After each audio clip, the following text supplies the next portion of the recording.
Baik, teori transteknital atau TTM menjelaskan bagaimana individu memodifikasi perilaku masalah dan memperoleh perilaku positif baru melalui serangkaian tahapan.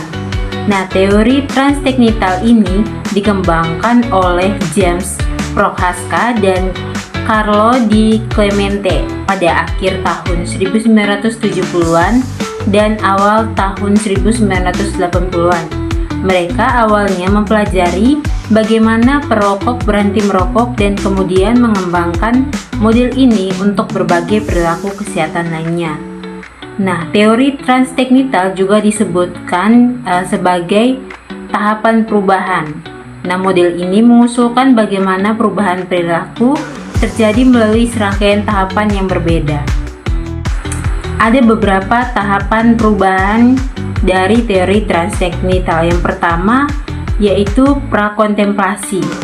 Pada prakontemplasi ini, individu tidak memiliki niat untuk berubah dalam waktu dekat, biasanya dalam 6 bulan ke depan. Mereka mungkin tidak menyadari adanya masalah atau meremehkannya. Yang kedua yaitu kontemplasi, yakni individu mulai menyadari adanya masalah dan mempertimbangkan untuk berubah, biasanya dalam 6 bulan ke depan. Mereka berada dalam kondisi ambivalen, menimbang-nimbang keuntungan dan kerugian dari perubahan. Tahap yang ketiga yaitu persiapan atau preparation. Nah, pada tahap ini individu memiliki niat untuk mengambil tindakan dalam waktu dekat, biasanya dalam 1 bulan ke depan. Mereka mungkin telah mengambil beberapa langkah kecil menuju perubahan perilaku. Tahap yang keempat yaitu aksi, yakni individu telah secara aktif melakukan perubahan perilaku yang nyata selama kurang dari 6 bulan. Pada tahap ini membutuhkan komitmen waktu dan energi yang signifikan.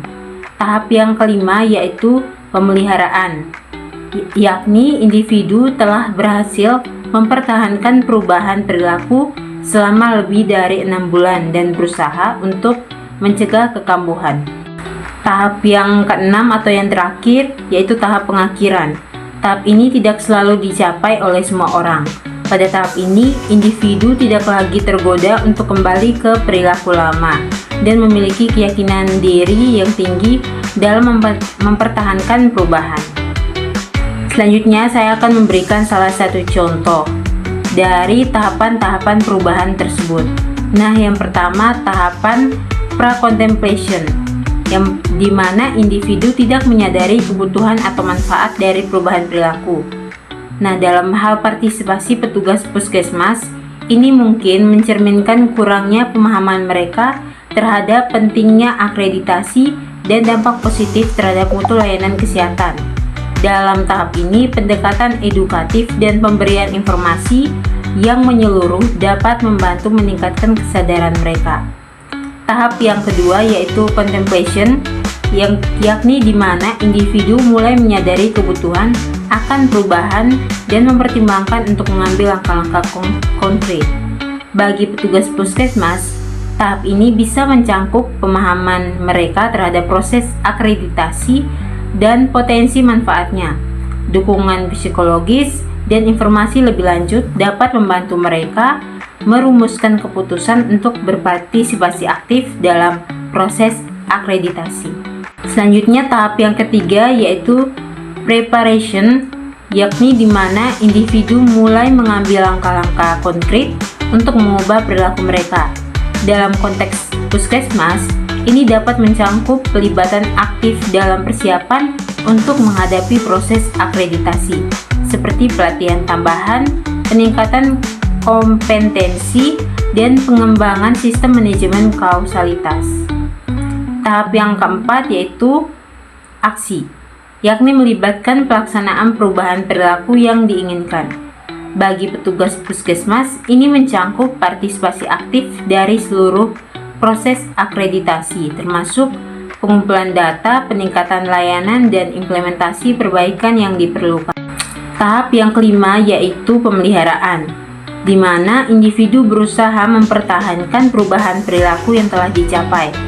Dalam konteks akreditasi puskesmas, ini melibatkan keterlibatan berkelanjutan dalam pemeliharaan standar kualitas, pemantauan, dan evaluasi berkelanjutan. Tahap yang keenam yaitu tahap akhir, di mana perilaku baru telah menjadi bagian permanen dari gaya hidup individu.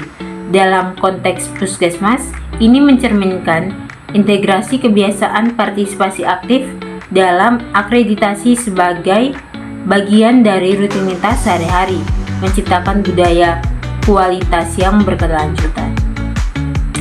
Dengan memahami dan menerapkan konsep-konsep teori TTM ini, manajemen puskesmas dapat merancang strategi yang tepat untuk memotivasi dan mendukung petugas dalam setiap tahap perubahan perilaku terkait partisipasi dalam proses akreditasi.